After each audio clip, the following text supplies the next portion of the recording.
So now the next part is connections. So there are afferent connections, corticostriate fibers, cerebral cortex to striatum. We are going to learn about the connections. Afferent connections are there and the afferent connections are there. Afferent connections, corticostriate, thalamostriate, and then nigrostriate. So as you can see, corticostriate. So this is the cortex. From the cortex through the caudate nucleus to the putamen. So this is the corticostriate fibers. Then comes thalamostriate. From the thalamus to the putamen or caudate nucleus sometimes. Okay. So these form the thalamostriate fibers. And then nigrostriate fibers from the substantia nigra to where? To putamen. These form putamen or sometimes caudate nucleus also. So this pathway is called the afferent fibers, corticostriate fibers, thalamostriate fibers, nigrostriate fibers, which are reaching the lentiform nucleus. Okay, so this is the main part of basal ganglia where all the informations come. Now comes to the afferent fibers. Okay, so now when we are coming to the afferent fibers,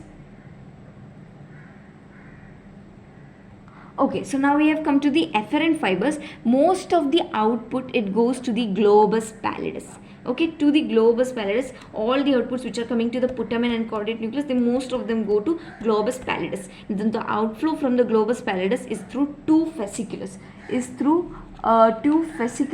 Actually, which I have not drawn in this, but there are two fasciculus. So from here the internal capsule is passing. So this is the internal capsule. So one capsule, what is it? It pierces this internal capsule and reaches thalamus. Okay, pierces the internal capsule and reaches the thalamus. Those are fasciculus lenticularis. What is it? Fasciculus lenticularis. Okay, what is it? Fasciculus lenticularis, the one which is piercing. And then there is another type which crosses over the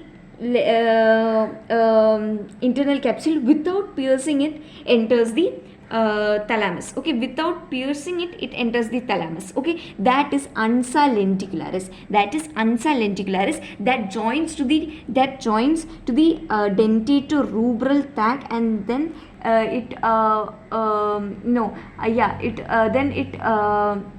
goes as thalamic radiations, I guess. Yes, thalamic fasciculus, and then it moves as thalamic fasciculus. Okay, I did not mention that. Thalamic fasciculus. So this ansa lenticularis that passes through here, and then from here dentatorubral tract comes. That dentatorubro-thalamic tract joins, and they both join, and then they pass to the thalamus. That is thalamic fasciculus. That is thalamic fasciculus. I will show you the diagram. Wait. Okay, so as you can see here, see, this is the one, this is internal capsule, and it is piercing what? Piercing the internal capsule and entering, that is fasciculus lenticularis, and the one which is passing over it, that is ansa lenticularis, and then it is joining with the dentatorubral thalamic tract, and it is forming thalamic fasciculus.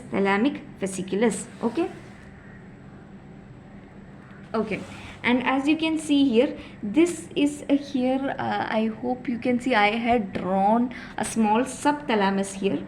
So there are some fibers which goes from the subthalamus to the globus pallidus, from the globus pallidus back to subthalamus. That is reciprocal connections. Those are called reciprocal connections. Now the functions of corpus striatum are that it helps in motor and sensory integrating and control. Okay, motor and sensory control center, and it helps in movement, muscle tone, and quality of the length and time. Like how large the movement has to be. It will do the time scaling of the movement. You will learn that in Parkinsonism, which is one of the disorders.